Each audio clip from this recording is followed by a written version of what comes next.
I caught up with Phil Thompson today. He's the Shadow Assistant Minister for Defence. He's a veteran himself. He served in East Timor and Afghanistan, where he was wounded when an improvised explosive device detonated within a metre of him. I asked Phil about his Anzac Day in Townsville. Well, I was at the dawn service this morning with thousands of other people from Townsville that were commemorating, remembering, but also acknowledging those that are still serving and the veterans that were present.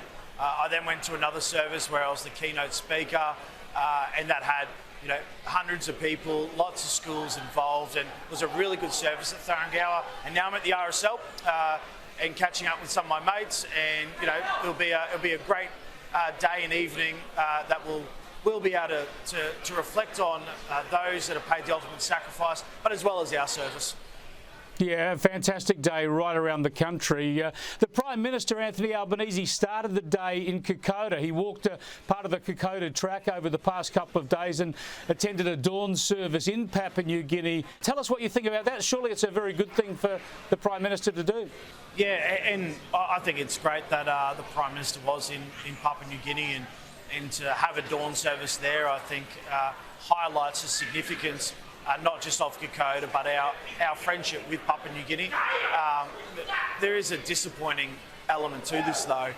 The Prime Minister spent about 15 minutes in Townsville, walked around the RSL, and then left, got a few boos, and then he'd gone and jumped on a plane. People are a bit disappointed with that because in this nation's most sacred day, we expect the Prime Minister of Australia, if he's coming to Townsville, the largest garrison city, the capital of the Australian Army, that he spends some time here, talks to soldiers, talks to veterans, not walk around for a photo op and leave. Yeah, that is unfortunate. As you say, a garrison city, very, very important to the ADF and particularly to the Army. So we'll follow up on that, but I don't want to get too political on a day like today. I do want to ask you about whether the day has a particular edge this year, and that is because we've got a conflict ongoing in the Middle East that doesn't directly involve Australia, of course, but also conflict in Ukraine, and also terror arrests at home. Do you believe that this just, I suppose, underscores the need for us to be constantly vigilant in this country? We always should be vigilant. We should always be on top of our game, and we should always be looking to ensure that the Australian Defence Force has the best equipment, the best people in it to be able to do a job when they're called upon. And in Townsville, on Anzac Day, it brings us together like glue. And you'll see civilians behind me, you'll see families, you'll see veterans, and you'll see still serving. And during this heightened threat time, and during a time of around the world of different wars and what's happened in our own backyard, this just brings us closer together. But it brings us with a vision, a clear vision of making sure that we're always ready and always vigilant. And as you'll hear, Chris, like last time, the bagpipes are coming in, and they'll be playing, going around tour. I think we might have to leave it there and let them play us out, because otherwise we won't hear a thing you've got to say. Thanks so much for joining us, and thank you for your service. Thanks for having me, mate. Good luck.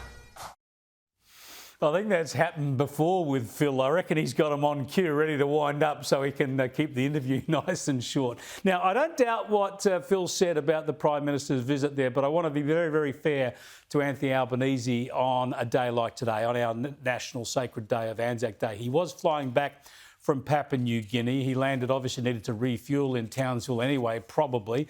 They're too late for the dawn service or the morning parade, obviously, as well, but he did pop into the RSL, and obviously many people appreciate it. Have a look.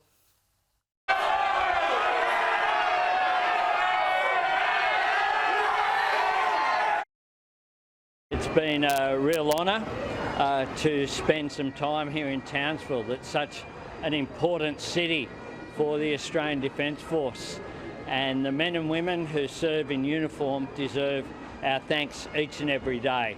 And no day is more important than today. Thanks very much.